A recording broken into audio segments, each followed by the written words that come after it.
प्यारे बच्चों नमस्कार। 10वीं कक्षा के विज्ञान के चैप्टर कार्बन और उसके यौगिक के छठे भाग में आपका स्वागत है।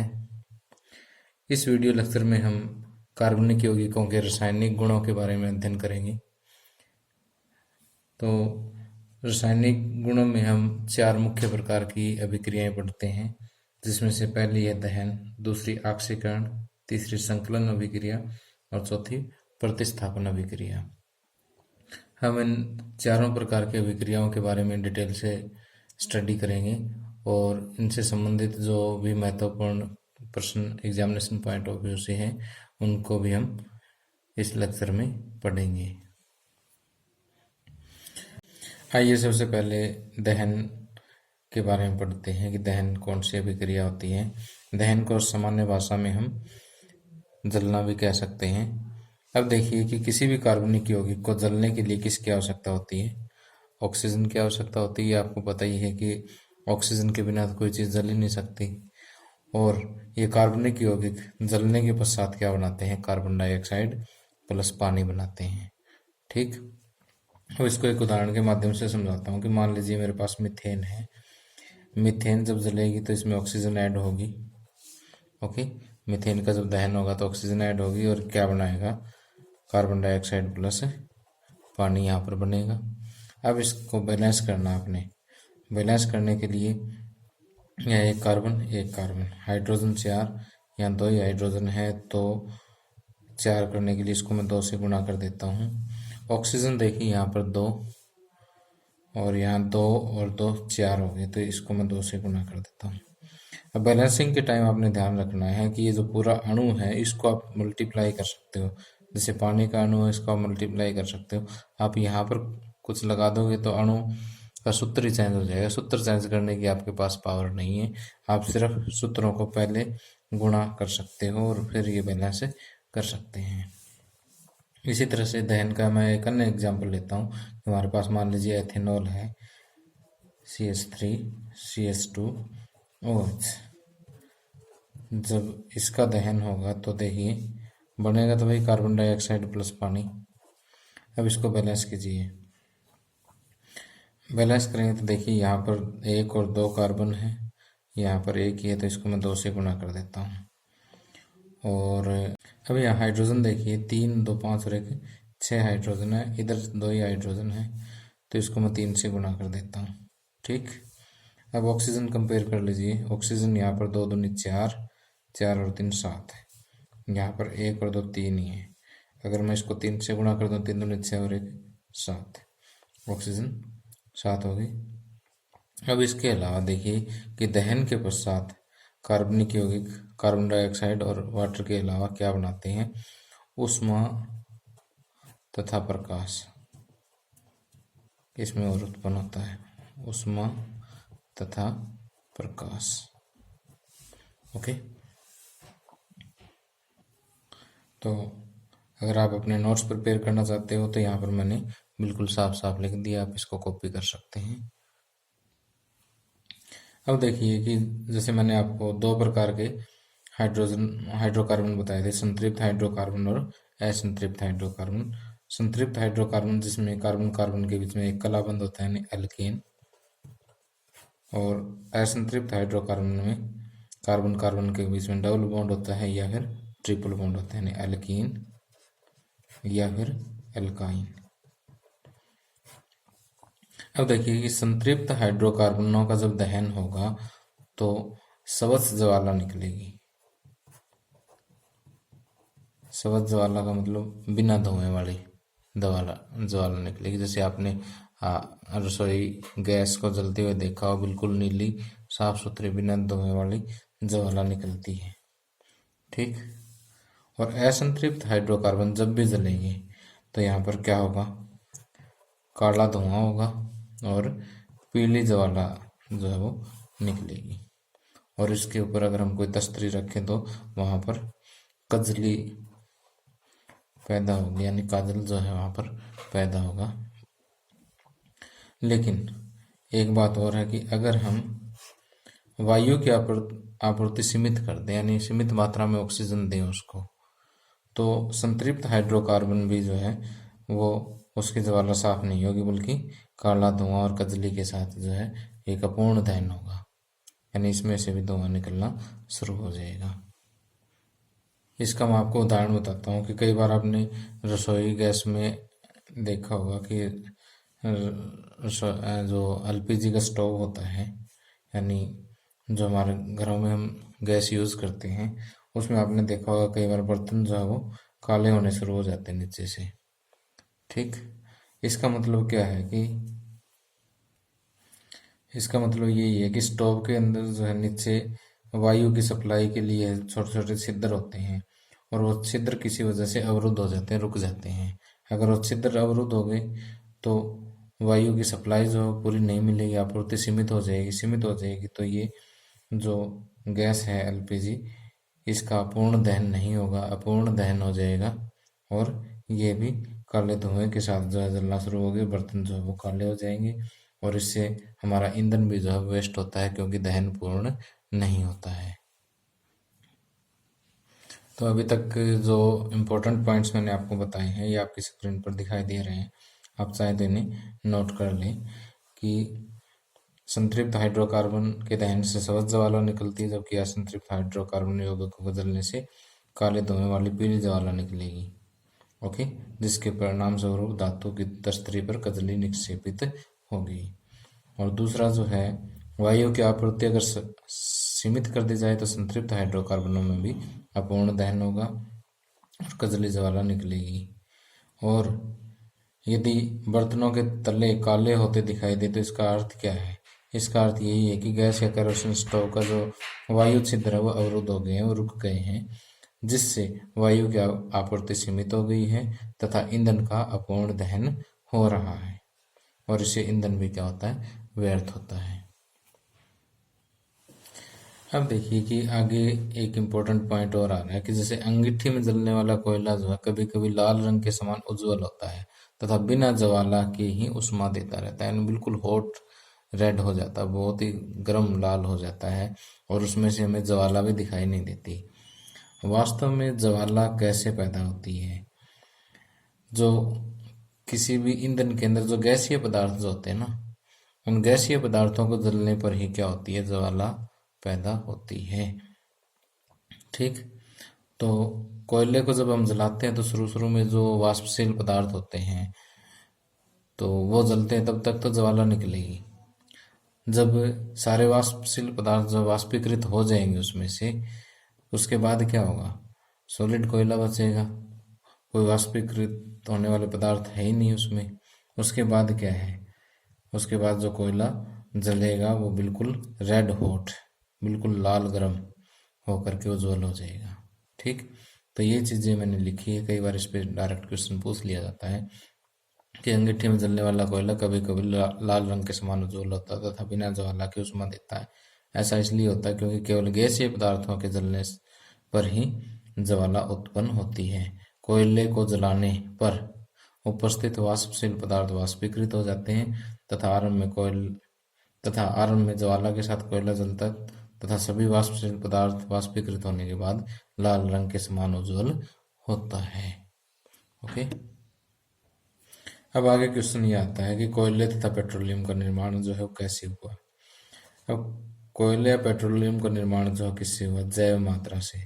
और जैव मात्रा का मतलब क्या होता है कि जैसे पुराने वृक्ष है, फर्न है, या अन्य कोई भी पौधे हैं, और समुद्री पौधे हैं, जीव हैं, ये सारे क्या हैं?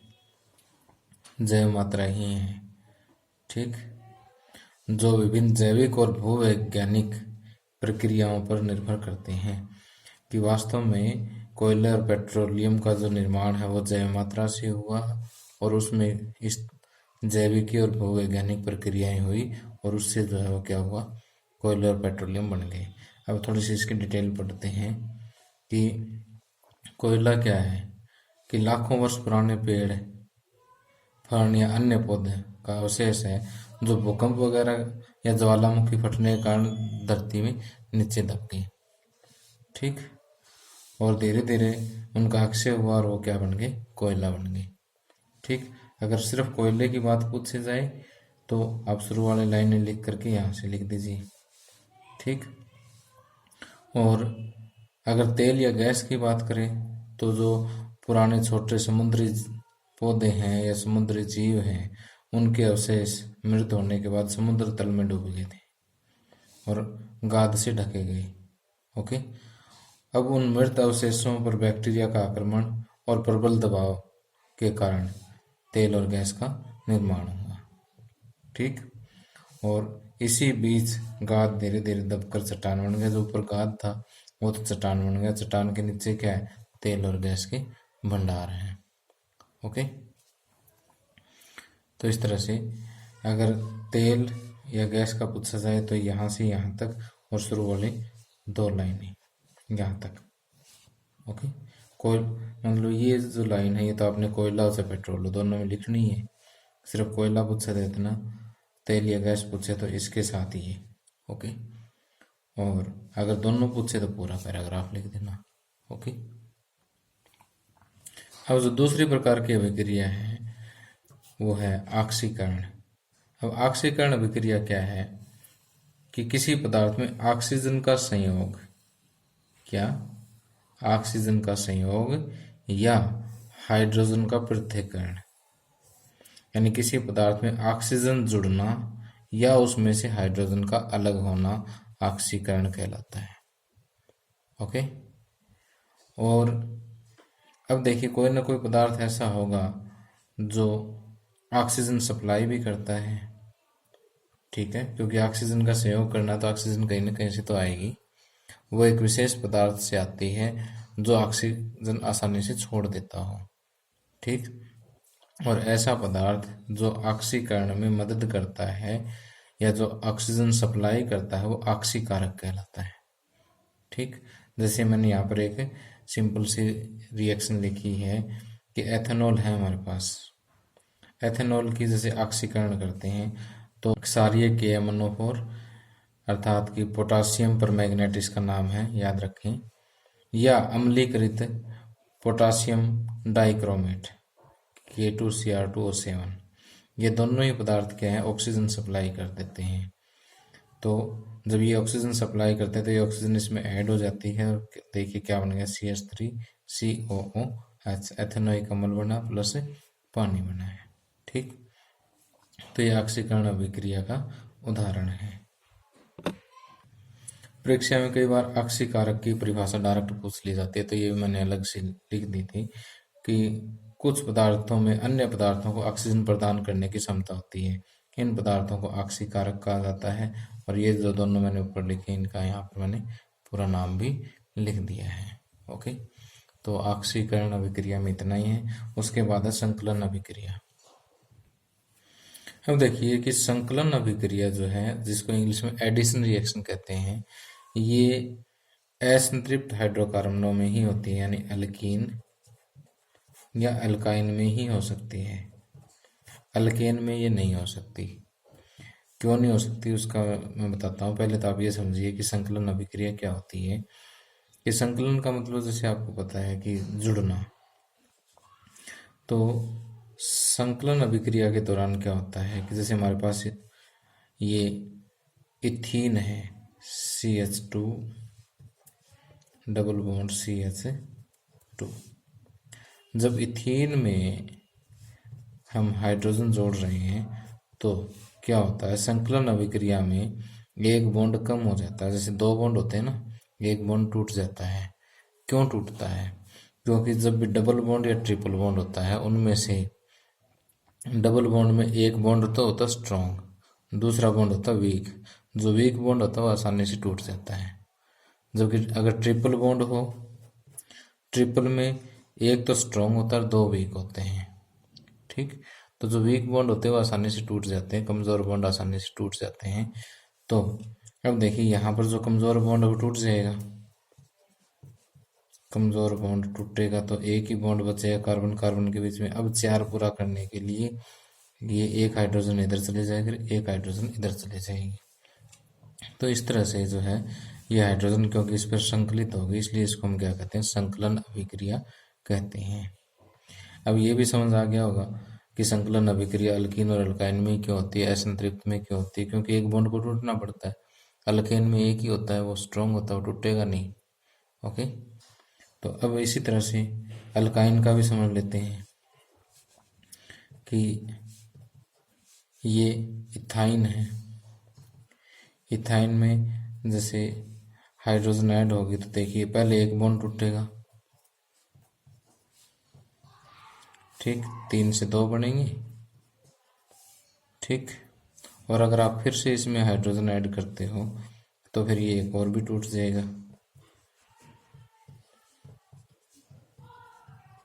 ठीक। ये इतना इतना था, एक एक हाइड्रोजन इसमें और ऐड हो जाएगा।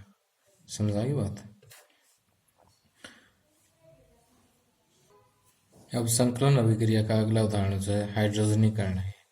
हाइड्रोजनीकरण में क्या होता है कि हमारे पास कोई भी असंतृप्त यौगिक है, यहाँ पर मैं डबल बॉन्ड के साथ ये जो आर दिखा रहा हूँ, आर की जगह पर कुछ भी हो सकता है, CH3 भी लगा हो सकता है, हाइड्रोजन भी लगा हो सकता है, C2H5 भी लगा हो सकता है, यानी ये कोई भी ग्रुप लगा हो सकता है जिसको आप बड़ी क्लास में पढ़ोगे। तो यहाँ पर जैसे ये हमारे पास, ये समझ लीजिए कोई असंतृप्त यौगिक है। अब इसमें हाइड्रोजन जब ऐड होगी तो वही बात है कि डबल बॉन्ड सिंगल में चेंज हो जाएगा, एक हाइड्रोजन यहाँ पर और एक हाइड्रोजन यहाँ पर। तो ये जो अभिक्रिया है ये क्या है? हाइड्रोजनीकरण है। ओके, तो ये किसकी प्रेजेंस में होती है? निकल की प्रेजेंस में होती है। 443 केल्विन इसको तापमान चाहिए, ठीक। हाइड्रोजनीकरण का मैं अभी जस्ट अगली स्लाइड में आपको पूरी डिटेल्स समझाऊंगा। अब देखिए, अभी तक तो हमने हाइड्रोजनीकरण को जो संकलन अभिक्रिया के उदाहरण के रूप में पढ़ा। कई बार परीक्षा में डायरेक्ट हाइड्रोजनीकरण पूछ लेते हैं, क्या होता है। तो देखिए, हम ये कहेंगे कि असंतृप्त हाइड्रोकार्बनों में किसी उत्प्रेरक की उपस्थिति में हाइड्रोजन के संयोग द्वारा संतृप्त हाइड्रोकार्बन बनने की प्रक्रिया को क्या कहते हैं? हाइड्रोजनीकरण कहते हैं, ठीक। नीचे यही सेम टू सेम लिखना है। अब देखिए कि हमने जो रसोई में यूज करते हैं कुछ तेल, जिसको हम वनस्पति तेल कहते हैं, वनस्पति तेल भी यूज करते हैं, वनस्पति घी भी यूज करते हैं। दोनों में क्या अंतर होता है ये समझिए एक बार। मैं यहाँ हाइड्रोजनीकरण का लिंक करूँगा यहाँ से। अब देखिए कि वनस्पति तेलों में क्या होता है कि लंबी असंतृप्त व शामिल होते हैं, ठीक। लंबी चैन वाले, या आप सिंपल कह सकते हैं कि असंतृप्त व शामिल होते हैं। और जबकि वनस्पति घी में, जैसे डालडा वगैरह जो आजकल घी आए हुए हैं, तो इनमें क्या होता है? संतृप्त वसा अमल होते हैं, ठीक। तो वास्तव में वनस्पति तेल देखिए असंतृप्त है और वनस्पति घी क्या है? संतृप्त है। तो जब वनस्पति तेलों की हाइड्रोजनीकरण अभिक्रिया होती है तो उससे क्या बन जाता है? वनस्पति घी बन जाता है, ठीक। अब कई बार आपने टीवी पे किसी वनस्पति तेल की ऐड देखी होगी और ये कहते हैं कि ये स्वास्थ्यवर्धक होता है। वास्तव में ऐसा क्यों होता है? वनस्पति तेल जो स्वास्थ्यवर्धक क्यों माने जाते हैं? तो इसका कारण यही है कि वनस्पति तेलों में असंतृप्त वसा शामिल होते हैं जो, और वनस्पति घी में संतृप्त वसा शामिल होते हैं। ये संतृप्त वसा शामिल जो वो स्वास्थ्य के लिए हानिकारक है। ओके, इसीलिए जो है वनस्पति तेल जो है ज़्यादा स्वास्थ्यवर्धक माने जाते हैं। लेकिन अगर ज़्यादा यूज वनस्पति तेलों का किया जाए तो ये भी नुकसानदायक ही है। ओके, तो जो हाइड्रोजनीकरण के बारे में मैंने अभी तक आपको समझाया वो सारा मैंने यहाँ पर लिख दिया है, आप इसको कॉपी कर सकते हैं। अब लास्ट में आता है कि प्रतिस्थापन अभिक्रिया क्या होती है। तो सबसे पहले मैं आपको बताता हूँ कि प्रतिस्थापन का अर्थ क्या है। कि मान लीजिए मेरे पास ये पेंसिल है, यहाँ पर रखी हुई है। अब इस पेंसिल को मैं यहाँ से हटा करके इसकी जगह पर पेन रख देता हूँ, तो मैं ये कह सकता हूँ कि मैंने पेंसिल की जगह पर पेन को प्रतिस्थापित कर दिया गया है। यानी कहने का अर्थ ये है कि किसी एक चीज को हटा करके उसकी जगह पर दूसरी चीज रख देना क्या कहलाता है? प्रतिस्थापन कहलाता है।